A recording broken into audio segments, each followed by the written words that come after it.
नमो ओं विष्णुपदाय कृष्णप्रेष्ठाय भूतले श्रीमते जयपताक स्वामिनिधि नामिने नमो आचार्यपदाय निधाय कृपपदायिने गौरगतदामदाय नगरग्रामधारिणे नमो ओं विष्णुपदाय कृष्णप्रेष्ठाय भूतले श्रीमते भक्तिवेदान्त स्वामिनिधि नामिने नमस्ते सारस्वते देवे गौरवाणी प्रचारिणे निर्विशेष शून्यवादी वाचात्य देशतारिणे जय श्री कृष्ण चैतन्य प्रभु नित्यानंद श्री अद्वैत गदाधर शिवाशादि गौर भक्त वृंदा हरे कृष्ण कृष्ण कृष्ण हरे हरे हरे राम राम राम हरे हरे नारायणं नमस्कृत्यं नरं चैव नरोत्तमं देवीं सरस्वतीं व्याचं तदुर्जयमुदीरयेत् नष्टप्रायेषु अभद्रेषु नित्यं भागवत सेवया भगवति उत्तमश्लोके भक्तिर्भवति नैष्ठकी मुखं करोति वाचालं पुङ्गुं लङ्गाय दे गृह्यत्कृपातमहं वन्दे श्रीगुरुं दीनतारिणं परमानन्दं माधवं श्रीचैतन्य ईश्वरम् ओम नमो भगवते वासुदेवाय। ओम नमो भगवते वासुदेवाय।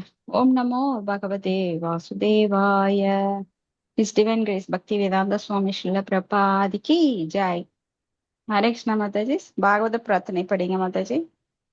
सर्व शास्त्रार्थी पीयूषा सर्व वेदेद सत्फल सर्व सिद्धांत रत्नाय सर्व लोकैक त्रिकृत सर्व भागवत प्राणा श्रीमद् भागवत प्रभु कलिदुवन तुवंदोदित आदित्य श्री कृष्ण परिवर्तित परमानंद पादाय प्रेम वर्ष सराबदे सर्वदा सर्व सेव्याय श्री कृष्णाय नमस्तुते मत्येக बंधु मत्संकीन मत्कुरु मन्मद मन्मद மகதன் அசாது சாது தாதாயின் அதிநோச்சுர தாகர கானா முன்சா காசின் மா பிரேம்ன கிருத் கண்டேயஸ்புர.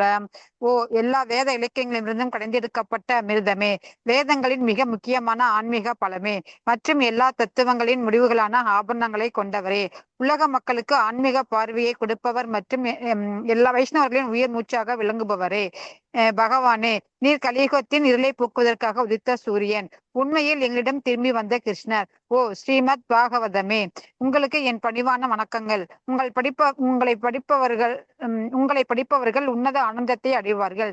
ஏனெனில் உங்கள் எழுத்துக்கள் அவர்களுக்கு தூய பக்தி தொண்டை பொழிகின்றது. நீங்கள் பகவான் கிருஷ்ணரின் அவதாரமாக இருப்பதால் எப்போதும் அனைவரும் உங்களுக்கு தொண்டு புரிய வேண்டும்.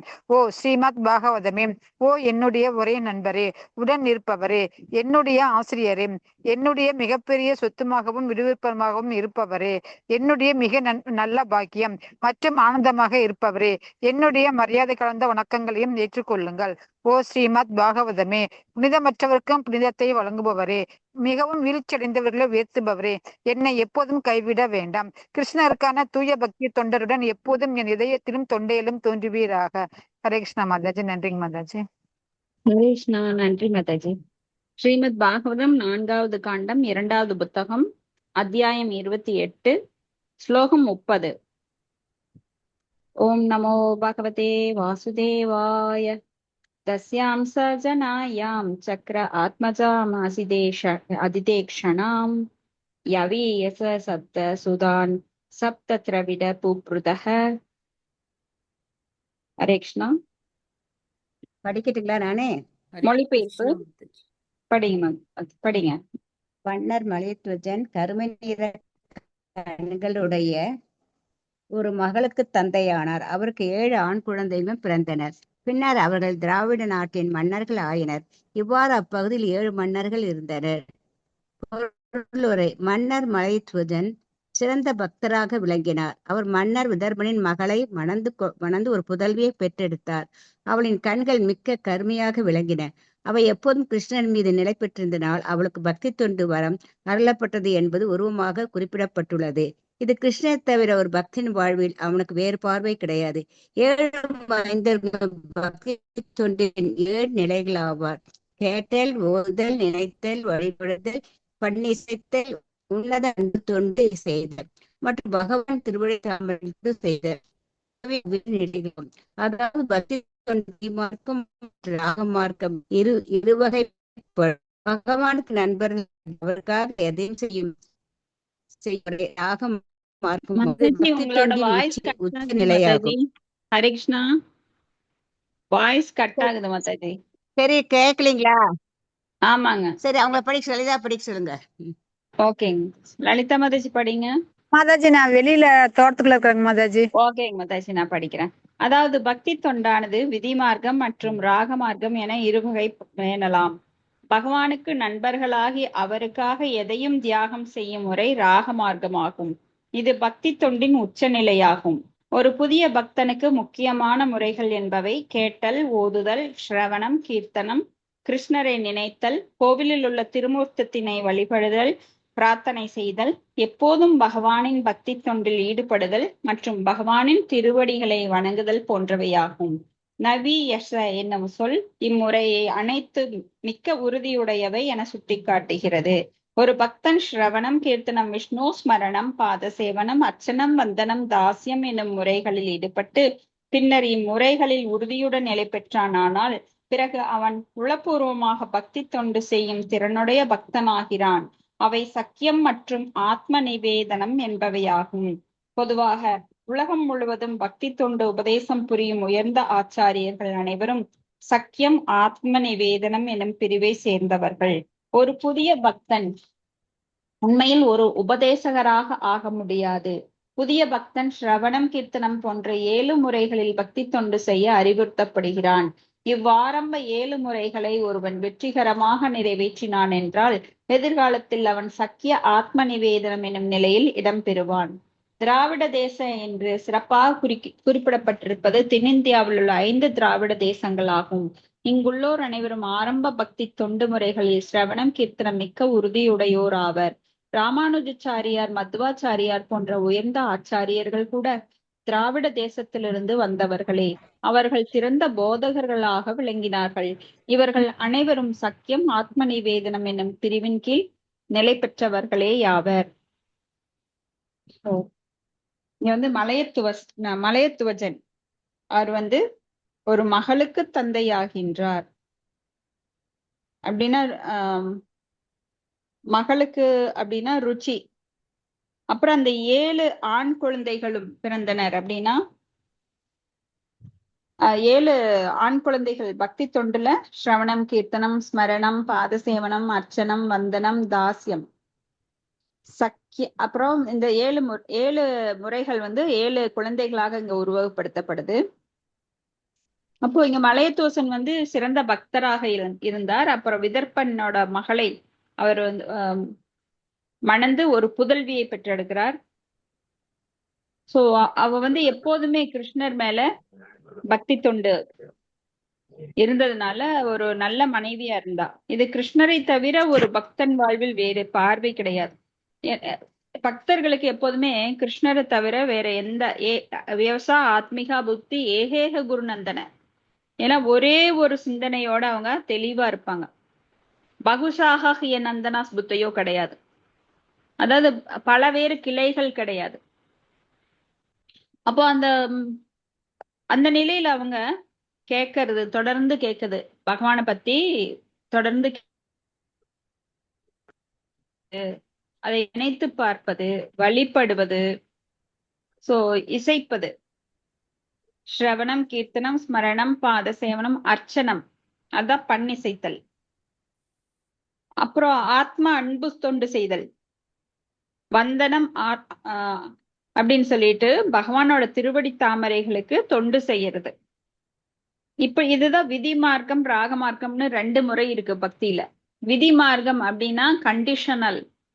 இப்ப குருவை சரணடையும் போது குரு என்ன பண்ணுவார்னா, நம்மளுக்கு ராக மார்க்கம் கிடையாது, இயற்கையாக நம்மளுக்கு ஸ்பான்டேனியஸ் லவ் பகவான்கிட்ட கிடையாது.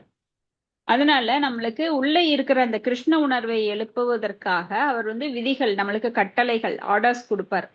நீ காலையில நேரத்துல எந்திரி, மங்கள ஆரத்தி பண்ணு, 16 மாலைகள் பண்ணு, பகவானுக்கு சேவை செய்ய உன்னால் எவ்வளவு முடியுமோ உடலால செய்யி, உள்ளத்தால் மாச்சோ மனசோ கர்மனோ அப்படின்னு மனதாலும் செயலாலும் பேச்சாலும் நீ பகவானுக்கு சேவை செய் அப்படின்னு அவர் எடுத்து சொல்லுவார். சோ இதெல்லாம் விதி மார்க்கம். அவர் நம்மளுக்கு பல விதிகளை கொடுப்பார், இப்படி இருக்கணும்னு சொல்லி. ராக மார்க்கம் அப்படிங்கிறது கடைசியாக நாம் விதி மார்க்கத்துல நம்ம பக்தியில மெச்சூரிட்டி கிடைக்கும் போது நம்ம ராக மார்க்கத்துக்கு தானாகவே வந்துருவோம். சோ இங்க அப்ப தானா வரும்போது என்னாகும், அந்த கடைசி முறை ஆத்ம நிவேதனம், அந்த தாசியம் மற்றும் ஆத்ம நிவேதனம் நம்மளுக்கு கிடைக்கும். தாசிய பக்தி அப்படின்னா தாசானாக அடியேனாக நம்ம சேவை செய்ய ஆரம்பிச்சிருவோம். அப்போ உயர்ந்த ஆச்சாரியர்கள் சக்கியம் ஆத்ம நிவேதனம், அந்த சக்கியம் அப்படின்னா ஒரு ஃப்ரெண்ட்ஷிப், சத்தியம் ஆத்ம நிவேதன நிலையில இருப்பாங்க பகவான்கிட்ட எப்போ ஒரு நண்பருங்கிற முறையில. சோ புதிய பக்தன் 7 முறைகளில் பக்தி தொண்டு செய்ய அறிவுறுத்தப்படுகிறான். ஆரம்பத்துல வந்த உடனே அவனுக்கு ஸ்பான்டேனியஸ் லெவல்ல கிடையாது. ஏன்னா பல ஜென்மங்களாக பகவானை விடுத்து இருந்த காரணத்தினால அந்த ஜுரம் அப்படிங்கிற காய்ச்சலால், பௌதிக காய்ச்சலால் அவன் அதிகமா பாதிக்கப்பட்டிருக்கான். சோ அதுக்கு மருந்து குரு மகாராஜ் நம்மளுக்கு கொடுக்குறார். மருந்து கொடுத்து அந்த காய்ச்சலை தெளிய வச்சு நம்மளை உண்மையான நிலைக்கு கொண்டு வர்றார். அப்புறம்தான் நம்மளுக்கு பகவான் மேல அந்த அன்பு, இயற்கையான அன்பு உருவாகும். ஏன்னா காய்ச்சல்ல நம்மளுக்கு என்னதான் கரும்பு ஜூஸ் குடிச்சாலுமே அது இனிக்காது இல்லையா? அது போல பகவான்கிட்ட நம்மளுக்கு உடனே நம்மளுக்கு டேஸ்ட் வராது பகவானோட நாமத்துல. ஏன்னா நம்ம கிட்ட நோய் இருக்கு, பௌதிக நோய் இருக்கு. சோ அந்த பௌதிக நோயை கம்மி பண்றதுக்கு தான் ஆச்சாரியர்கள் குருமார்கள் எல்லாம் நம்மளுக்கு மருந்து தராங்க. நிறைய ஸ்லோகங்கள், நிறைய பாகவதம், பகவத்கீதை, நாமங்கள், பகவானுடைய நாமம், ஸ்லோகங்கள் எல்லாம் கட்டாயம் கிடையாது. பகவானோட நாமத்துல ருச்சி கிடைக்கணும். பகவானோட நாமத்தை சொல்ல சொல்ல இன்னும் அதிகமா டேஸ்ட் வரணும். ஹரிதாஸ் தாக்கூரர் மாதிரி அவர் எப்படி ஒரு நாளைக்கு 3 லட்சம் நாமங்களை சொன்னாரோ அது போல இன்னும் சொல்லணும் அப்படின்னு ஒரு எண்ணிக்கை இல்லாம 16 மாலைகள் தான் அப்படிங்கிறது கிடையாது. இன்னும் அதிகமா சொல்லணுங்கிற ஆர்வம் வரும். பகவானோட நாமத்துல ஒரு ருச்சி கிடைக்கும். சோ சிறந்த போதகர்களாக இருக்கிறவங்க அனைவரும் சக்கியம் ஆத்ம நிவேதனம் எனும் பிரிவின் கீழ் நிலை பெற்றவர்கள். ஆத்ம நிவேதனம் அப்படின்னா எப்படி பலி மகாராஜா தன்னோட ஆத்மாவையே நிவேதனம் பண்றார். எடுத்துக்கோ பகவானே, இந்த ஆத்மா உன்னுடையது, என்னுடையது கிடையாது அப்படின்னு சொல்லி தலைய குனிறாரு. அப்ப தலை மேல அந்த வாமனர் காலை வைக்கிறார். அவர் பாதாளத்துக்கு போயிடுறார். பாதாள லோகம் போய் பாதாள லோகத்தையே கிஃப்டா தந்துடுறாரு பகவான். கிஃப்டா தந்துட்டு நான் அந்த வாயில்ல உனக்கு காவலாளியா நிக்கிறேன் அப்படின்னு சொல்லி அவனுடைய லோகத்திற்கு காவல் புரிகிறார் பகவான் விஷ்ணு. அப்படின்னா பார்த்துக்கோங்க ஒரு பக்தனுக்கு பகவான் எப்படி எல்லாம் சேவை செய்யறார். அடுத்த ஸ்லோகம் 31. ஏகைகஸ்யாபவத்தேசாம் ராஜன்ன அற்புதம் அற்புதம் போக்ஷ்யதே அயத் வம்ச தரைர் மஹி மன்வந்தரம் புரம். ஹரே கிருஷ்ணா மாதாஜி. படிக்கிறேன் மாதாஜி. ஒளிபெயர்ப்பு பொருளுரை வழங்கியவர் தெய்வத்திரு ஆஷா பக்தி வேதாந்த ஸ்ரீல பிரபுபாதருக்கு ஜெய். அன்புக்குரிய மன்னன் பிரார்ச்சனா பக்தேஷன் மலையத்துவ வஜனின் மைந்தர்கள் அனைவரும் ஆயிரக்கணக்கான மைந்தர்களை பெற்றெடுத்தனர். இவர்கள் அனைவரும் இவ்வுலகம் முழுவதையும் ஒரு மனுவின் ஆயுட்காலம் வரை அதன் பின்வரும் கூட பாதுகாத்தனர். பொருளுரை. பிரம்மதேவனின் ஒரு நாளில் 14 மனுக்கள் இருக்கின்றனர். ஒரு மன்வந்தரம் எனப்படும் ஒரு மனுவின் ஆயுட்காலம் என்பது 4,32,000 வருடங்கள், 71 பெருக்கி வரும் வருடங்கள் ஆகும். ஒரு மனுவின் காலம் முடிந்தவுடன் மற்றொரு மனுவின் காலம் தொடங்குகிறது. இவ்வாறு பிரபஞ்சத்தின் வாழ்க்கை சக்கரம் சுழன்று கொண்டே இருக்கிறது. ஒரு மனுவை தொடர்ந்து மற்றொரு மனு வரும் பொழுது கிருஷ்ண உணர்வு எடுத்து சொல்லப்படுகிறது. இது பகவத்கீதையில் 4.1 உறுதி செய்யப்பட்டிருக்கிறது. ஸ்ரீ பகவான் உவாசா இமம் விவஸ்வாதே யோகம் பிரத்யோக்வான் அகம் அவ்யாயம் விவஸ்வான் மனுகோ பிரக மனோர் ஈஸ்வாகவே பிரவித். ஸ்ரீ பகவான் கூறினார், அழியாத இந்த விஞ்ஞானத்தை நான் சூரிய தேவனான விவஸ்வானுக்கு கூறினேன். விவஸ்வான் இதனை மனித குலத்தின் தந்தையான மனுவுக்கு கூறினார். மனு இதனை விவஸ்வாவுக்கு கூறினார். சூரிய தேவனான விவஸ்வான் பகவத்கீதை ஒரு மனுவுக்கு உபதேசித்தார். அந்த மனு தன் மைந்தனான மற்றொரு மனுவுக்கு உபதேசித்தார். இவ்வாறு கிருஷ்ண உணர்வு உபதேசமானது ஒரு நாளும் தடைப்பட்டு நின்றதில்லை. கிருஷ்ண பக்தி இயக்கம் புதிதாக வந்ததென்று ஒருவரும் கருதக்கூடாது. பகவத்கீதை மற்றும் ஸ்ரீமத் பாகவதத்தில் உறுதி செய்யப்பட்டுள்ளபடி ஒரு மனுவிடமிருந்து மற்றொரு மனு என்ற ரீதியில் கடந்து வந்திருக்க மிக பழமை இயக்கமாகும். இது வைணவர்களுக்கு மத்தியில் அவர்களது தனிப்பட்ட அடையாளத்தை பற்றி பல்வேறு கருத்துக்கள் இருக்கலாம். இவற்றையெல்லாம் தாண்டி கிருஷ்ண உணர்வு மட்டுமே நில்லாது வந்து கொண்டிருக்கும். ஸ்ரீல பக்தி வினோத தாகூர் அவர்களின் அறிவுரைகளின் பேரில் ஸ்ரீ பக்தி சித்தாந்த கோசாமி மகாராஜ் அவர்கள் கிருஷ்ண பக்தி இயக்கத்தை கடந்து 100 வருடங்களில் ஒரு கட்டுக்கோப்பான வழியில் உபதேசிக்க தொடங்கினார். ஸ்ரீல பக்தி சித்தாந்த சரஸ்வதி கோசாமி மகாராஜாவின் சீடர்கள் அனைவரும் தீட்ச சகோதரர்களே ஆவார். எங்களிடம் சில கருத்துக்கள் வேற்றுமைகள் இருந்த போதிலும் நாங்கள் இணைந்தே செயல்படவில்லை என்ற போதிலும் நாங்கள் ஒவ்வொருவரும் எங்கள் சந்தேகத்திற்கு சக்திக்கேற்ப கிருஷ்ண உணர்வை உலகம் முழுவதும் பரப்பிக் கொண்டுதான் இருக்கின்றோம். மேலும் இதனை உலகம் முழுவதும் பரப்புவதற்கு பல சீடர்களையும் உருவாக்கி கொண்டிருக்கின்றோம். நாங்கள் ஏற்கனவே அகில உலக கிருஷ்ண பக்த இயக்கத்தை தொடங்கி இருக்கிறோம். மேலும் ஆயிரக்கணக்கான ஐரோப்பியர்கள் அமெரிக்கர்கள் இந்த இயக்கத்தில் இணைந்திருக்கின்றனர். உண்மையில் இவ்வியக்கம் ஒரு காட்டுத்தீயை போல பரவிக்கொண்டு இருக்கிறது. கிருஷ்ண உணர்வு கோட்பாடு பக்தி தொண்டின் 9 கொள்கைகளை அடிப்படையாக கொண்டதாகும். ஸ்ரவணம், கீர்த்தனம், விஷ்ணு ஸ்மரணம், பாத சேவனம், அர்ச்சனம், வந்தனம், தாஸ்யம், சக்கியம், ஆத்ம நிவேதனம். ஒரு காலம் நிற்கப் போவதில்லை. ஜாதி, மதம், நிறம், இனம், தேசம் என்ற வேறுபாடு எதுவுமின்றி இது தொடர்ந்து சென்று கொண்டு இருக்கும். இதனை தடுப்பவர் எவரும் இல்லார். இச்லோகத்தில் போஷ்யதே என்னும் சொல் முக்கியமானது. ஓர் அரசன் எவ்வாறு குடிமக்களை பாதுகாக்கின்றானோ அதுபோல பக்தி தொண்டு கொள்கைகளை பின்பற்றும் இப்பக்தர்கள் இவ்வுலக மக்கள் அனைவருக்கும் பாதுகாப்பு அளிக்கின்றனர். தங்களை சுவாமி, யோகி, கர்மி, ஞானி என்றும் அழைத்துக் கொள்பவர்களினால் உலக மக்களுக்கு மிகுந்த இன்னலுக்கு ஆளாகின்றனர். ஆயினும் ஞானிகளும் ஒருவர் கூட ஆன்மீக நிலைக்கு தங்களை உயர்த்தி கொள்ளும் சரியான பாதையினை மக்களுக்கு காட்டவில்லை, காட்டக்கூடியவர்களும் அல்லார். முக்கியமாக 4 பிரிவினர் இப்பிரபஞ்சம் முழுவதும் பக்தி தொண்டினை பரப்பிக் கொண்டிருக்கின்றனர். அவை ராமானுஜர் சம்பிரதாயம், மத்வ சம்பிரதாயம், விஷ்ணுசாமி சம்பிரதாயம் மற்றும் நிம்பர்கர் சம்பிரதாயம். குறிப்பிடத்தக்க பிரம்ம, மத்வ, கௌடிய, வைஷ்ணவ சம்பிரதாயம் பகவான் சைத்தன்யரிடமிருந்து வந்ததாகும். இப்பக்தர்கள் அனைவரும் கிருஷ்ண பக்தி இயக்கத்தின் மிகவும் விரிவாக பரப்புவதிலும் போலி அவதாரங்கள், போலி சுவாமிகள், போலி யோகிகள் மற்றும் பிறரால் துன்பத்திற்கு ஆளாகும் அறியாத பாமர மக்களுக்கு பாதுகாப்பு கொடுப்பதிலும் ஈடுபட்டு இருக்கின்றனர். ஹரே கிருஷ்ணா மாதாஜி. நன்றி மாதாஜி. ஹரே கிருஷ்ணா. இங்க வந்து பிரம்மாவோட ஒரு நாளில் 14 மனுக்கள் வருகின்றனர். இது நம்ம ஏற்கனவே பார்த்திருக்கோம். ஒரு மன்வந்தரம் எனப்படும் ஒரு மனுவின் ஆயுட்காலம் இங்க வந்து 4,32,000 ஆண்டுகள். அதை வந்து 71 பெருக்கினா வர்ற ஆண்டுகள் தான் மனுவோட காலம். சோ ஒரு மனுவின் காலம் முடிந்தவுடன் அடுத்த மனு தொடங்கும். இப்படியாக பிரம்மாவோட 100 வயசுல 14 மனுக்கள் வந்து போறாங்க. அந்த 14 மனுக்களோட பேர் கூட படிச்சிருக்கிறோம். ஸ்வயம்பு மனு, அவர் தான் முதல் மனு. ஸ்வயம்பு மனு. ஸ்வயம்பு மனுவோட மனைவி பேரு வந்து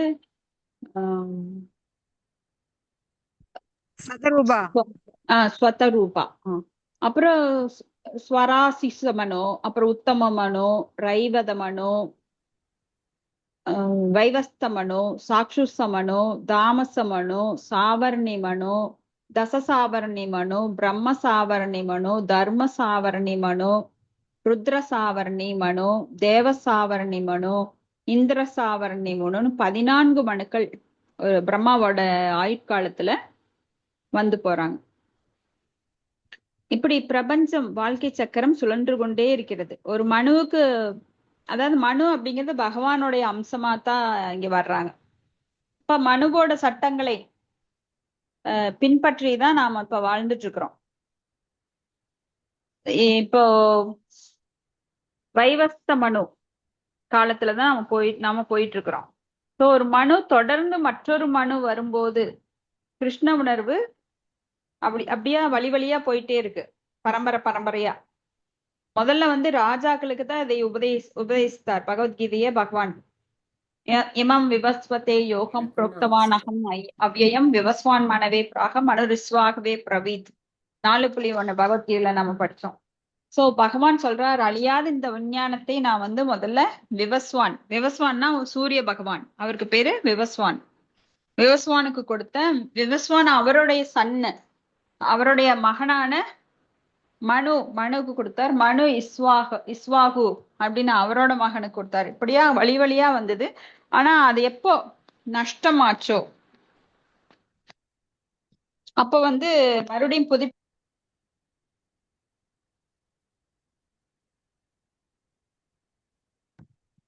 சோ இது வந்து வைணவர்கள் மத்தியில அவர்களது தனிப்பட்ட அடையாளத்தை பற்றி பல்வேறு கருத்துக்கள் இருக்கலாம். இது எல்லாம் தாண்டி இப்ப ஸ்ரீல பிரபுபாதர் இஸ்கான் இயக்கத்தை, அகில உலக கிருஷ்ண பக்தி இயக்கத்தை தோற்றுவித்தார். இதுல பல கருத்து வேறுபாடுகள் இருந்தாலும் கூட அந்த கிருஷ்ண உணர்வு அப்படிங்கிறது எல்லாரையும் ஒட்டுக்கா கூட்டிட்டு போகுது. இப்ப பக்தி வினோத் தாக்கூர் அவர்கள் அறிவுரையின் பேர்ல சில பக்தி சித்தாந்த கோஸ்வாமி மகராஜ் கிருஷ்ண பக்தி இயக்கத்தை 100 வருடங்களில் ஒரு கட்டுக்கோப்பான வழியில் உபதேசிக்க தொடங்கினார்.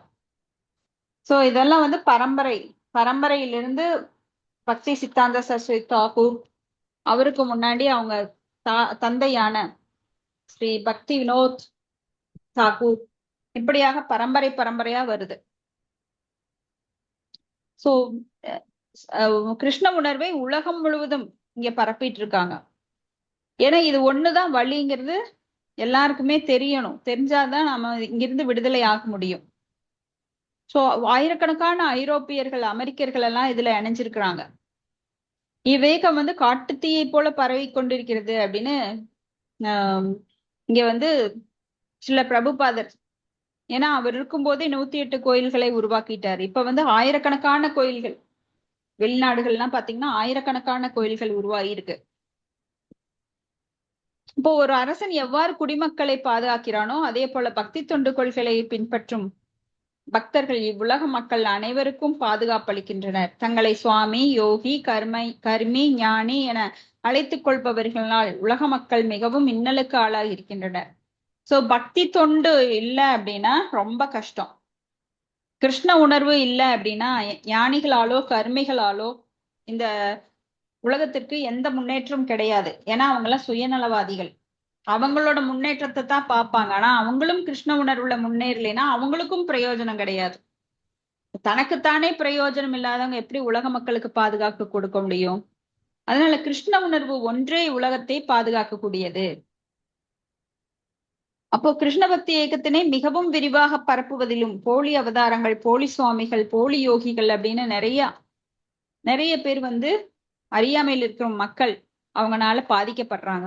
ஏன்னா அவங்களுக்கு தவறான வழிகாட்டுவதுல இந்த யோகா சென்டர், அப்புறம் அத்தனைக்கும் ஆசைப்படுன்னு சொல்ற போலி முட்டாள் சாமியார்கள், அப்ப திடீர்னு பரம்பரை வழி இல்லாம திடீர்னு வந்தவங்க, இவங்கெல்லாம் தங்களை தாங்களே கடவுள்னு பிரகடனம் பண்ணிக்கிறாங்க. சோ இதெல்லாம் படிச்சா மட்டும்தான் புரியும். யாராலையும் கடவுள் ஆக முடியாது, கடவுளோட சக்திகள் என்ன, அவர் எவ்வாறு அவதரிக்கிறார், இதுதான் பரிஷித்து மகாராஜர் இந்த பாகவதத்துல கேள்விகளா தொலைச்சு எடுக்கிறார் சுகதேவ கோஸ்வாமி கிட்ட. சோ சுகதேவ கோஸ்வாமி நம்மளுக்கு இதெல்லாம் சொல்றாரு. அதை மறுபடியும் மீண்டும் மீண்டும் அது நம்மளுக்கு திருப்பி சொல்றாங்க. ஸ்லோகம் 32. அகஸ்திய பிராக் துஹிதரம் உபயே மே திருதாம் யஸ்யாம் திருடச்யுதோ ஜாத இத்ம வாஹாத்மஜோ முனி. ஹரே கிருஷ்ணா. படிங்க மாதாஜி. மொழிபெயர்ப்பு. மாமுனிவர் அகஸ்தியர் பகவான் கிருஷ்ணரின் உறுதிமிக்க பக்தரான மலையதுவஜனின் மூத்த மகளை மணந்தார். அவளுக்கு திருடச்சுதன் என்றொரு மைந்தன் பிறந்தான். இத்திருடச்சுதனுக்கு இத்மவாகன் என்றொரு புதல்வன் பிறந்தான். பொருளுரை. அகஸ்திய முனி என்னும் சொல்லை நோக்குக. இதனுள் அகஸ்திய என்னும் சொல் புலன்கள் சுதந்திரமாக செயல்படுபவை அல்ல என்பதை குறிக்கும். முனி என்னும் வார்த்தைக்கு மனம் என்று பொருளாகும். புலன்கள் அனைத்திற்கும் மையமாக திகழ்வது மனமேயாகும். மனதை விட்டு புலன்களினால் தனித்து செயல்பட முடியாது. பக்தி கோட்பாட்டினை மனம் ஏற்றுக்கொள்ளும் பொழுது அது பக்தி தொண்டில் ஈடுபடுகிறது. பக்தி கோட்பாடே பக்தி லதா மலையத்வனின் மூத்த மகளாகும். முன்னரே விளக்கி இருக்கின்றபடி அவளது கண்கள் எப்போதும் கிருஷ்ணரின் மீதே நிலைத்திருக்கும். அசிதேஷானாம், எந்த ஒரு தேவருக்கும் ஒருவனால் பக்தி செய்ய முடியாது. பக்தி என்பது விஷ்ணுவிற்கு மட்டுமே செய்யக்கூடியதாகும். ஸ்ரவணம், கீர்த்தனம் விஷ்ணு முழு மெய்ப்பொருள் உருவமற்றது என்று கருதி மாயாவாதிகள் பக்தி என்பது எந்த வடிவத்தையும் வழிபடுவதற்கு உரியதாகும் என்கின்றனர். இவ்வாறு இருக்குமானால் ஒரு பக்தன் எந்த ஒரு தேவரையும் அல்லது கடவுள் உருவத்தையும் கற்பனை செய்து வணங்க முடியும். ஆனால் உண்மை என்னவென்றால் பக்தி என்பது பகவான் விஷ்ணுவிற்கும் அவரது அவதாரங்களுக்கு மட்டுமே செய்யக்கூடியது. ஆகையினால் பக்தி லதா என்பது திருட விரத, அதாவது உறுதிமிக்க விரதமாகும். மனது முற்றிலும் பக்தி தொண்டில் ஈடுபட்டிருக்கும் பொழுது அது தவறி கீழே விழுவதில்லை. ஒருவன் கர்மயோகம் மற்றும் ஞான யோகம் போன்ற பிற வழிகளில் முன்னேறலாம் என்று முயன்றான் என்றால் அவன் கீழே விழுவான். ஆனால் ஒருவன் பக்தியில் நிலை நின்றான் என்றால் அவன் கீழே வீழ்வதில்லை. இவ்வாறு பக்தி லதாவிலிருந்து திருடச்சுதன் என்னும் மைந்தன் பிறந்தான். திருடச்சுடமிருந்து அவன் மைந்தன் இத்மவாகன் என்பவன் பிறந்தான். இத்மவாக என்பது ஆன்மீக குருவினை அணுகும் பொழுது ஒருவன் வேள்விக்கான விறகுகளை சுமந்து சென்றதை குறிப்பிடுகிறது. இதில் குறிக்கொள்ள வேண்டியது என்னவென்றால், பக்தி கோட்பாடு ஒருவனை அவனது ஆன்மீக நிலையில் உறுதியாக நிற்கச் செய்யும் என்பதாகும். இவ்வாறு உறுதியாக நிற்பவன் மீண்டும் கீழே வருவதில்லை. அவன் பெற்றெடுக்கும் குழந்தைகளும் சாஸ்திர விதிகளை கடுமையாக பின்பற்றுபவர். வேதங்களில் கூறப்பட்டிருக்கிறது, தத்விங்காரத்தம் சாபுரும் ஏவா பிகச்சேத் ஸ்மிதபாணி சிரோர்த்தியம் பிரக்மனிஷ்டம். பக்தி தொண்டின் வரிசையில் தீட்சை பெற்றவர்கள் வேத நெறிகளை கடுமையாக பின்பற்றுவோராக இருக்கின்றனர். Om Sat Sat. Hare Krishna. Thank you. Thank you Mataji. So மாமுனிவர் அகஸ்தியர் பகவான் கிருஷ்ணரின் உறுதிமிக்க பக்தரான மலையத்துவஜனின் மூத்த மகளை மணந்தார். ஸோ இங்க திருடச்சுதன் அப்படிங்கிற ஒரு மைந்தன் பிறக்கிறார். திருடச்சுதனுக்கு இத்மவாகன் அப்படிங்கிற புதல்வன் ஒரு மகன் பிறக்கிறான். அப்போ இங்க வந்து அகஸ்திய முனி அப்படின்னா சுதந்திரமாக செயல்படுபவை அல்ல. ஸோ நாமெல்லாம் சுதந்திரமானவர்கள் கிடையாது, கட்டுண்ட ஆத்மாக்கள் நாம் எல்லாருமே. ஸோ முனி அப்படின்னா மனம். அந்த மனம் வந்து சுதந்திரமா கிடையாது. மனதாலும் புலன்களாலும் பகவானுக்கு நாம சேவை செய்யறதா நம்மளோட ஒரே கடமை.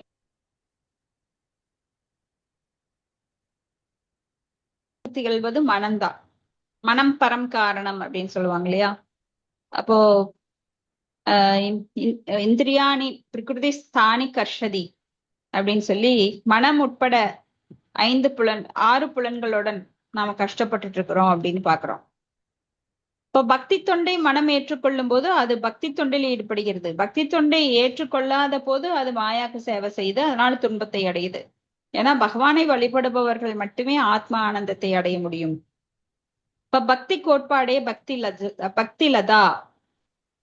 அப்ப மலையத்துவனின் மூத்த மகள் பக்தி லதா, பக்திக்கான விதை. அப்போ அது மலையத்துவனோட மூத்த மகளா இங்க ஒப்பீடு சொல்றாங்க. சோ அவ வந்து எப்பவுமே அதிதேஷனாம் அப்படின்னு அவளோட கண்கள் எப்போதுமே கிருஷ்ணன் மீது நிலை பெற்றிருக்கும். வேற எங்கே திரும்பாது. சோ நாம வந்து பக்தி அப்படின்னு பேசுறோம் இல்லைங்களா? அந்த பக்திங்கிறது பகவானுக்கு மட்டும் உரியது. தேவர்களுக்கெல்லாம் பக்தி தொண்டு பண்ணவே முடியாது. பக்திங்கிறதுக்கு அங்க வார்த்தைக்கு இடமே கிடையாது. தேவர்களுக்கு நம்ம பக்தி பண்ணவே முடியாது. பக்திங்கிறது பகவானுக்கு உரியது மட்டும். அப்ப சிரவணம் கீர்த்தனம் விஷ்ணு அப்படின்னு முழுமை பொருள் உருவமற்றது என கருதி மாயாவாதிகள் பக்தி என்பது எந்த வடிவத்தையும் வழிபடுவதற்கா உரியதாகும் அப்படிங்கிறாங்க. ஏன்னா பகவானுக்கு ரூபமே இல்லைன்னு சொல்றவங்க அவங்க எல்லாம் மாயாவாதிகள். அப்போ எந்த ஒரு தேவரையும் அல்லது கடவுள் உருவத்தையும் கற்பனை செய்து வணங்க முடியும். அப்படி இருந்தா எல்லாருமே கற்பனை செய்து எந்த உருவத்தை வேணா வழிபடலாம் அவங்க சொல்ற மாதிரி இருந்தா. பகவானும் நாமெல்லாம் பக்தர்களுக்கு பகவானுக்கு ரூபம் இருக்கு, பகவானை மட்டும்தான் வழிபடுவோம். ஆனா இந்த மாயவாதிகள் சொல்ற மாதிரி இருந்ததுன்னா நம்ம எல்லாத்தையுமே உருவகம் பண்ணிக்கலாம் பகவானா. இந்த புத்தகத்தையும் இந்த கட்டளையும் இல்ல கதவை சேர அப்படின்னுட்டு எல்லாமே கடவுள்னு உருவகம் பண்ணிக்கலாம். ஆனா உண்மை என்னன்னா பக்தி என்பது பகவான் விஷ்ணுவிற்கும் அவரது அவதாரங்களுக்கும் மட்டும் செய்யக்கூடியது. அதுதான் பக்தி லதா. திருட விரதம், அதாவது உறுதிமிக்க விரதம். மனது முற்றிலும் பக்தி தொண்டில் ஈடுபட்டிருக்கும் போது அது கீழே விழுவது கிடையாது. சோ இந்த வாழ்க்கையில நிறைய பேர் கீழே விழுந்து அடிபட்டு மனம் நொந்து சூசைட் பண்ணி மறுபடியும் இறந்து இது எதனால வருது அப்படின்னா பக்தி தொண்டில் நிலை பெறாததனால். இப்போ ஒருவன் கர்ம யோகம் மற்றும் ஞான யோகம் போன்ற பிற வழிமொழிகளில் முன்னேறலாம் அப்படின்னு நினைச்சானா அவன் மீண்டும் மீண்டும் கீழே விழுவான். ஆனால் ஒருவன் பக்தியில் நிலை நின்றான் என்றால் அவன் கீழே விழுவதில்லை. இப்போ பக்தி லதாவில் இருக்கும் திருடச்சுதன் அப்படின்ட்டு ஒரு மைந்தன் பிறக்கிறான். அந்த திருடச்சுதன் மைந்தன் இத்மவாகன் என்பவன் அவங்ககிட்ட இருந்து பிறக்கிறான். சோ இத்மவாகா அப்படின்னா ஆன்மீக குருவினை அணுகும் பொழுது ஒருவன் வேள்விக்கான விறகுகளை சுமந்து சென்றதை குறிப்பிடுகிறது.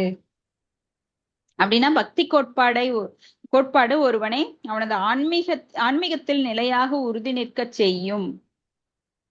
சோ பக்தி கோட்பாடு இருந்தா மட்டும்தான் ஆன்மீகத்துல உறுதியா நிக்க முடியும். நீங்க கர்மமோ ஞானமோ தியான யோகமோ பண்ணினா அதுல நிலை நிற்க முடியாது. ஆன்மீகத்துல நிலையா திடமா நிக்கணும் அப்படின்னா திடமா இருக்கணும் அப்படின்னா பக்தி கோட்பாடுகள் இருந்தால் மட்டும்தான் முடியும். இவ்வாறு உறுதியாக நிற்பவன் மீண்டும் கீழே விழுவதில்லை. ஏன்னா பக்தியில நிறைய பேர் மேல ஏறுவாங்க, ஒரு 2 ஸ்டெப் ஏறுனா 4 ஸ்டெப் கீழே விழுவாங்க. ஆனா பக்தியில உறுதியாக நிலை நிற்பவர்களுக்கு அந்த வீழ்ச்சி கிடையாது. அவன் பெற்றெடுக்கும் குழந்தைகளும் சாஸ்திர விதிகளை கடுமையாக பின்பற்றுவர். சோ பக்தி தொண்டின் வரிசையில் தீட்சை பெற்றவர்கள் வேத நெறிகளை கடுமையாக பின்பற்றுகின்றனர். அடுத்தது ஸ்லோகம் 32 42 வரைக்கும் நாம எப்படி வைதர்பி காட்டுக்கு போறாங்க, மலையத்துவஜன் அதை நாம பார்க்க போறோம். மலையத்துவஜனோட அந்த வைதர்பி அப்படிங்கிற சோ 33வது பதம். விபஜ்ய தனநேப்ய ஷமாம் ராஜருஷி மலத்யோஜஹ ஆரிராதைஷி கிருஷ்ணம் ச ஜகாம குலாசலம். நான் படிக்கிறேன் மதஜி. ஹரே கிருஷ்ணா. ஓம் நமோ பகவதே வாசுதேவாய. ஓம் நமோ பகவதே வாசுதேவாய. ஓம் நமோ பகவதே வாசுதேவாய். மொழிபெயர்ப்பு பொருளுடைய ஆசா பக்தி வேதாந்த சுவாமி பிரபாதுக்கு ஜெய். மொழிபெயர்ப்பு. இதன் பின்னர் மலத்துவஜன் தம் நாட்டை எமது மைந்தர்களுக்கு பகிர்ந்தளித்தார்.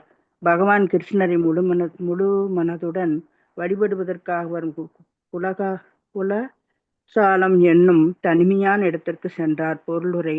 ராஜரிஷியான மலையத்துவஜன் உண்மையில் ஒரு மகா பாகவதர், உயர்ந்த பக்தர் ஆவார்.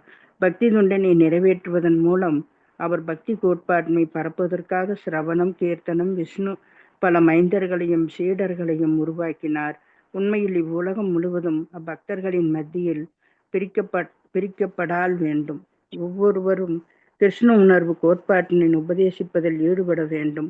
அதாவது பக்தர்கள் வளர்ச்சியடைந்து உபதேசிக்கும் திறமை பெறும் பொழுது ஆன்மீக குரு ஓய்வு பெற்று ஒரு தனிமையான இடத்திற்கு அமர்ந்து நிர்ஜன பஜனம் என்பதை எழுதவும் நிறைவேற்றவும் வேண்டும். இந்த நிர்ஜன பஜனம் என்னும் மூலமாக இறைவனை வழிபடும் செயல் புதிய பக்தனுக்கு சாத்தியமானதன்று. ஸ்ரீலா பக்தி சித்தாந்த சரஸ்வதி தர்கூர் ஒரு புதிய பக்தன் மனிமையான இடத்தில் இருந்து பக்தி தொண்டில் ஈடுபட வேண்டும் என்று ஒரு நாளும் அறிவுறுத்தப்படுவதில்லை. உண்மையில் இது தொடர்பாக அவர் ஒரு பாடல் எழுதுகிறார். துஷ்டமனா துமி கிரேஷ வைஷ்ணவக இப்பிரதிஷ்டராதாரே நிர்ஜனேரா காரேக தவா ஹரி நமா கேவல கைதவா. மூட மனமே, நீ என்ன பக்தனாவாய் போலி மடிவாட்டுவாற்றிற்காக நீ தனிமையான இடம் அமர்ந்து ஹரே கிருஷ்ண மகாமந்திரத்தை ஓர்வது போல் நடிக்கிறாய். ஆனால் இது அனைத்தும் ஏமாற்றே ஆகும். இவ்வாறு பக்தி சித்தாந்த சரஸ்வதி தர்கூர் அனைத்து பக்தர்களையும் ஒரு தேர்ந்த ஆன்மீக குருவின் வழிகாட்டுதலின் கீழ் கிருஷ்ணனுணர்வு என்னும் பக்தி கோட்பாட்டினை உபதேசிக்கும்படி அறிவுறுத்தப்படுகிறார். ஒருவன் முதிர்ச்சி அடையும் பொழுது அவன் தனிமையான இடத்தில் இருந்து உபதேசம் செய்வதென்றும் ஓய்வு பெறலாம். இவ்வுதாரணத்தினை பின்பற்றி அகிலுள்ள கிருஷ்ண பக்தி இயக்கத்தின் பக்தர்கள் இப்பொழுது உலகின் பல்வேறு பகுதிகளில் உபதேசர்களாக சேவை செய்கின்றனர். இப்போது அவர்கள் ஆன்மீக குருவினை அவரது உபதேச பணியிலிருந்து ஓய்வு பெற செல்லக்கூடிய திறன் பெற்றிருந்தனர். ஆன்மீக குருவின் இறுதி காலத்தில் அவரது பக்தர்கள் உபதேச பணிகளை தங்களது கையில் எடுத்துக்கொள்ள வேண்டும். இவ்வழியில் ஆன்மீக குரு ஒரு தனிமையான இடத்தில் அமர்ந்து நிர்ஜன பர்ஜனத்தினை மேற்கொள்ளலாம். ஹரே கிருஷ்ண மகாராஜ். ஹரே கிருஷ்ணா. பிரணாம். தேங்க்யூ. பிரணாம். ஸோ இங்க வந்து மலையத்துவஜன் தன் நாட்டை தன்னுடைய மைந்தர்களுக்கு மகன்களுக்கெல்லாம் பகிர்ந்தளிக்கிறாரு. பகவான் கிருஷ்ணரை முழு மனதுடன் வழிபடுவதற்காக அவர் குலாச்சலம் அப்படிங்கிற இடத்துக்கு தனிமையில போறார். அதாவது வானப்பிரஸ்தத்தை மேற்கொள்கிறார். சோ மலையத்துவஜன், ராஜ ரிஷியான மலையத்துவஜன் ஒரு மகா பாகவதர், உயர்ந்த பக்தர். இப்படி அவர் பக்தி தொண்டை நிறைவேற்றும் போது பல மைந்தர்களையும் சீடர்களையும் உருவாக்குறார். சோ ஒவ்வொருவரும் கிருஷ்ண உணர்வு கோட்பாட்டினை உபதேசிக்க வேண்டும். யாரே தேக்கோ தாரே காகோ கிருஷ்ணா உபதேஸ் அமாரா ஆக்யா குரு ஹயா அப்படின்னு சொல்லி எல்லாருமே கிருஷ்ணரை பற்றி எல்லாருக்குமே உபதேசிக்கணும். ஏன்னா அறியாமையில் இருக்கிற மக்களுக்கு அந்த அறிவை கொடுக்கணும். அதுதான் இந்த பக்தி தொண்டோட முக்கியமான பணி.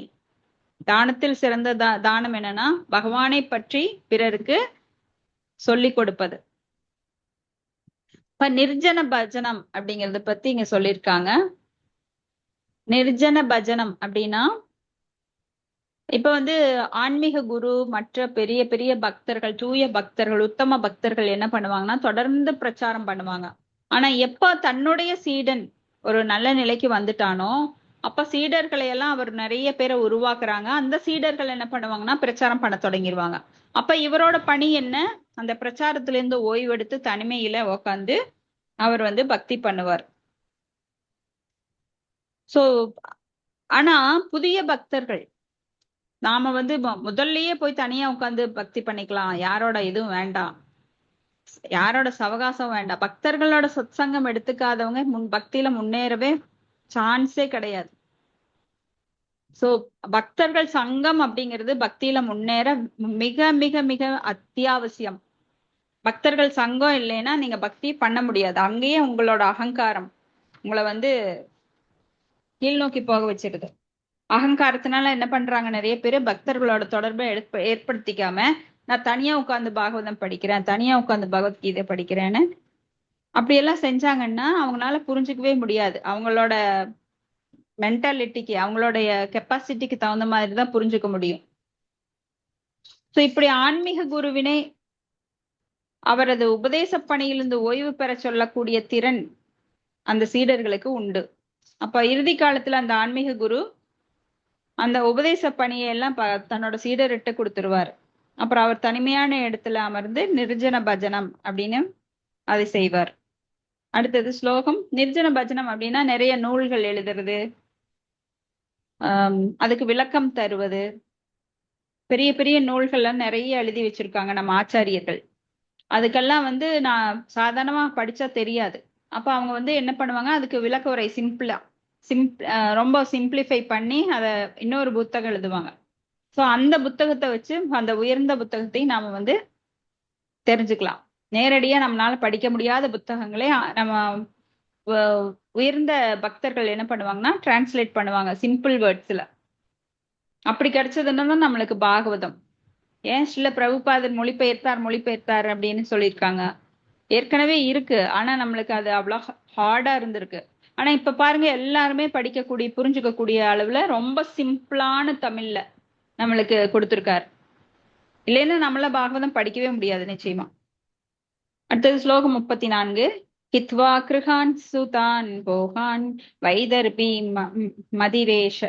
மதிரேக்ஷனா அன்வதாவத பரண்யேஷம் ஜ்யோத்ஸ்னேனவ ரஜனீகரம். ஹரே கிருஷ்ணா மாதாஜி. படிக்கிற மாதிரி. நிலவில் ஒளி எவ்வாறு நிலவை பின்தொடர்கிறதோ அதுபோல மலாயத்துவ மன்னன் குஜா ஜாலத்திற்கு புறப்பட்டு சென்றவுடன் அவர் மீது பக்தியுடைய மயக்கும் வில்லைகளுடைய அவர் மனைவியும் அவரை பின்பற்றி குழந்தைகள் குடும்பம் போன்ற அனைத்தையும் இல்லற இன்பங்களையும் துறந்தாள். பொருளுரை. வானப்பிரஸ்த நிலையில் மனைவி கணவனை பின்பற்றுகிறாள். அதுபோல ஆன்மீக குரு நிர்ஜன பஜனானந்திற்கு ஓய்வு பெறும் பொழுது அவரது வளர்ச்சி பெற்ற பக்தர்கள் அவரை பின்பற்றி அவரது தனிப்பட்ட தொண்டில் ஈடுபடுகின்றனர். அதாவது இல்லற வாழ்வில் மிகுந்த பற்று உடையவர்கள் ஆன்மீக குருவின் தொண்டிற்கு முன்வர வேண்டும். அதோடு சமுதாயம், நட்பு, அன்பு போன்றவற்றினால் விளையும் மகிழ்ச்சி என்று சொல்லப்படுவதையும் ஒருவன் கைவிட வேண்டும். ஸ்ரீல விஸ்வநாத சக்கரவர்த்தி தாகூரின் குரு அஷ்டகம் போட்டிருக்காங்க. குரு அஷ்டகத்தில் உள்ள ஒரு பொருள் ஸ்லோகம் இது தொடர்பாக மிகவும் முக்கியத்துவம் வாய்ந்ததாகும். யஷ்யஷ் பிரசாதே பகவத் பிரசாதே. ஒரு பக்தன் அவனது ஆன்மீக குருவிற்கு சேவை செய்வதன் மூலம் கிருஷ்ண உணர்வில் எளிதில் வளர்ச்சி பெறலாம் என்பதை எப்போதும் நினைவில் வைத்திருக்க வேண்டும். எல்லா சாஸ்திரங்களும் ஒருவன் தனது ஆன்மீக குருவுக்கு மகிழ்ச்சி அளிப்பதன் மூலமும் அவருக்கு நேரடியாக பணிவிடைகள் செய்வதன் மூலமும் பக்தி தொண்டின் உயர்ந்த நிறைவு நிலையினை அடைய முடியும் என்று பரிந்துரைக்கின்றது. இச்சுலோகத்தில் மதிரேஷானா என்னும் சொல் முக்கியமானது. ஸ்ரீல ஜீவ கோசாமி அவரது சந்தர்ப்பத்தில் மதிரா என்பதற்கு போதை மயக்கம் என்று பொருள் கூறுகிறார். தெய்வ மூர்த்தினை காணும் ஒருவன் போதை மயக்கத்திற்கு ஆளானால் அவன் மதிரேஷனா என்று அழைக்கப்படுகிறான். திருக்கோயிலில் உள்ள தெய்வ மூர்த்தினை பார்க்கும் பொழுது ஒருவனுக்கு போதை மயக்கம் ஏற்படுவது போல அரசி வைத்தர்பியின் கண்களுக்கு மயக்கம் வெறியுடையவளாக இருந்தன. ஒருவன் முன்னேறிய பக்தனாக இல்லாத பட்சத்தில் திருக்கோயிலுக்கு உள்ள தெய்வ மூர்த்தியின் மீது ஒருவன் தனது விழிகளை நிலைநிறுத்த முடியாது. ஹரே கிருஷ்ணா மாதாஜி. நன்றி மாதாஜி. ஹரே கிருஷ்ணா. நன்றி மாதாஜி.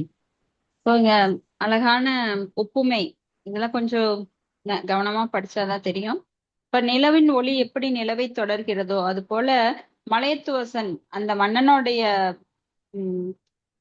வானப்பிரஸ்த நேரத்துல அவருடைய மனைவியும் அவரை தொடர்ந்து போறாங்க. ஸோ குழந்தை குடும்பம் எல்லாத்தையும் 2 பேருமே திறந்துடுறாங்க. ஸோ வானப்பிரஸ்த நிலை அப்படிங்கிறது ஒரு மனைவி வந்து கணவனை பின்பற்றுகிறாள். அது போல ஆன்மீக குரு நிர்ஜன பஜனத்திற்காக ஓய்வு பெறும்போது அவரது வளர்ச்சி பெற்ற பக்தர்கள் அவரை பின்பற்றி தனிப்பட்ட தொண்டில் ஈடுபடுறாங்க. சோ இல்லற வாழ்வில் மிகுந்த பற்றுடையவர்கள் இப்படி ஆன்மீக குருவோட தொண்டிற்கு முன் வரணும். அவங்க வந்து சமுதாயம், நட்பு, குழந்தை, குட்டி, என்னோட உடல், என்னோட ஃபேமிலி அதெல்லாம் கைவிட்டுட்டு ஆன்மீக குருவுக்காக அவங்க வாணி சேவா, வாப்பு சேவா, அதாவது பகவான் குரு கிட்ட இருந்து பணி செய்யறது.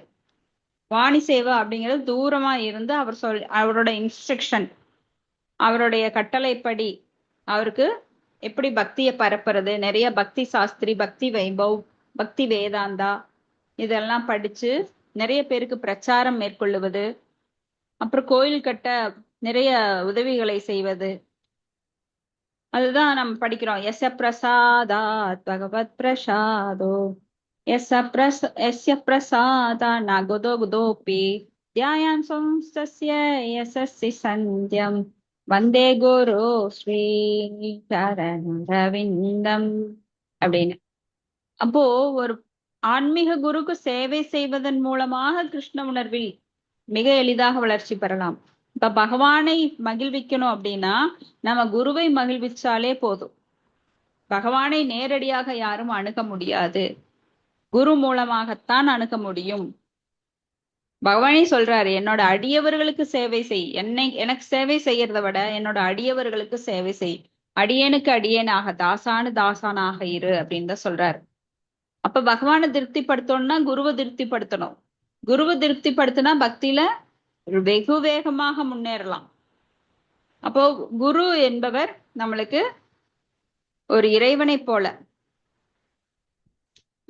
அவர் வந்து இறைவனை போல நாம் கருதணும். ஆனா அவர் வந்து தன்னை இறைவன் என சொல்லிக் கொள்ள மாட்டார்.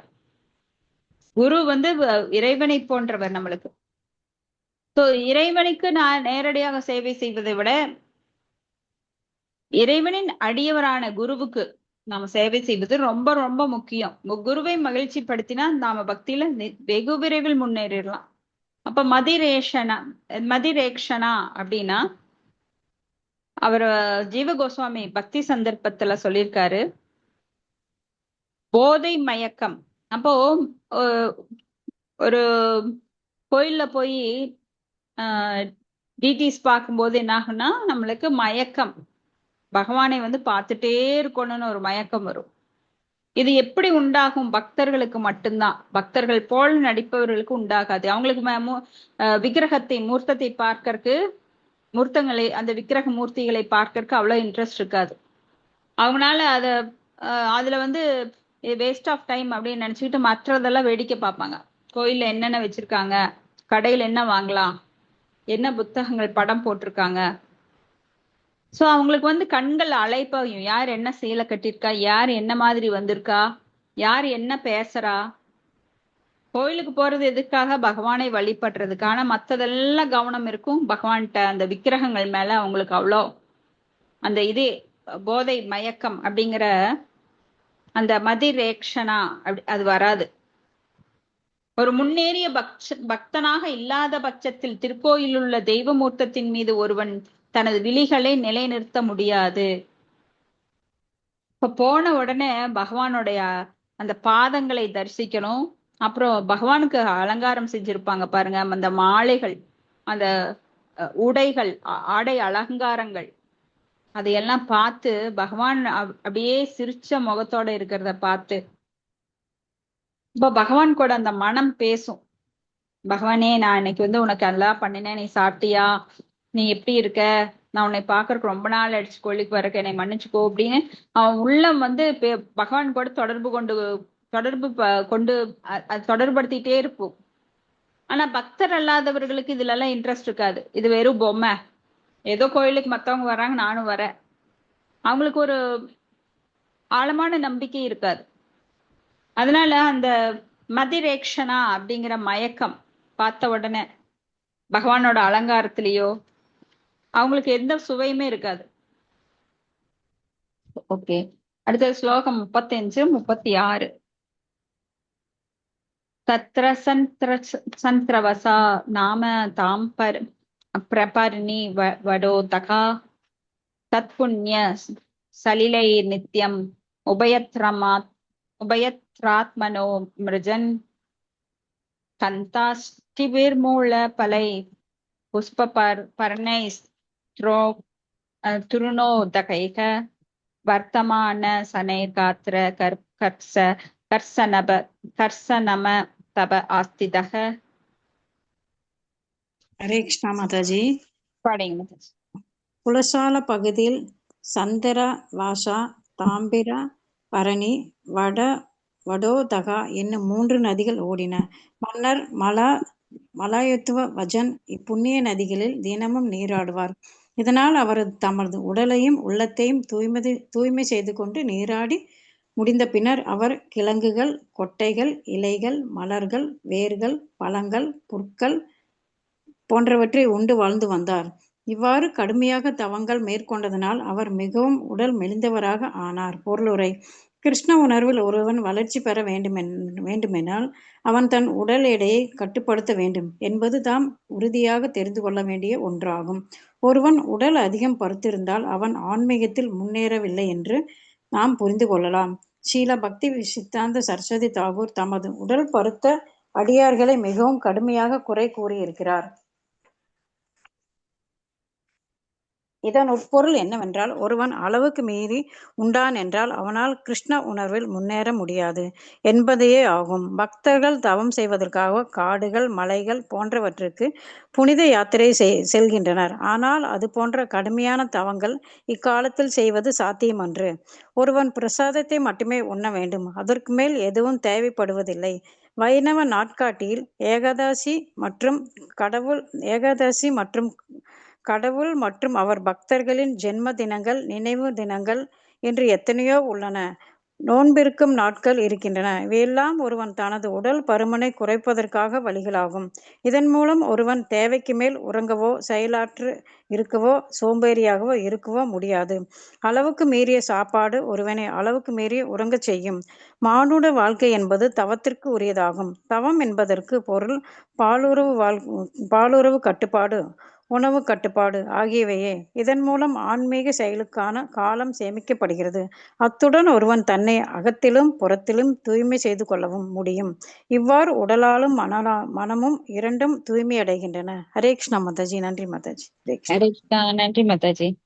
சோ கிருஷ்ண உணர்வில் வளர்ச்சி பெற வேண்டும் என்றால் நாம வந்து உடல் எடையை கட்டுப்படுத்தணும். ஏன் உடல் எடையை கட்டுப்படுத்தணும் அப்படின்னா, ஆகாரம் அப்படின்னா நாம இப்ப பிராமணர்கள் எல்லாம் பார்த்தோம்னா காலையில ஒரு 11 மணிக்கு சாப்பிடுவாங்க, மாலையில ஒரு 4 மணிக்கு சாப்பிடுவாங்க, அதோட சரி. ஏன்னா அவங்களுக்கு பிராமணர்கள் குணம் வந்துருச்சுனாலே அவங்களுக்கு உடல் உழைப்பு அதிகம் கிடையாது. பிராமணர்கள் அப்படின்னா வேதங்களை படித்தல், படன பாடன யஜன யாஜன தான பரிக்கிரக அப்படின்னு சொல்லி அதுதான் அவங்களோட ரொட்டீன் ஒர்க்கா மாறிடும்.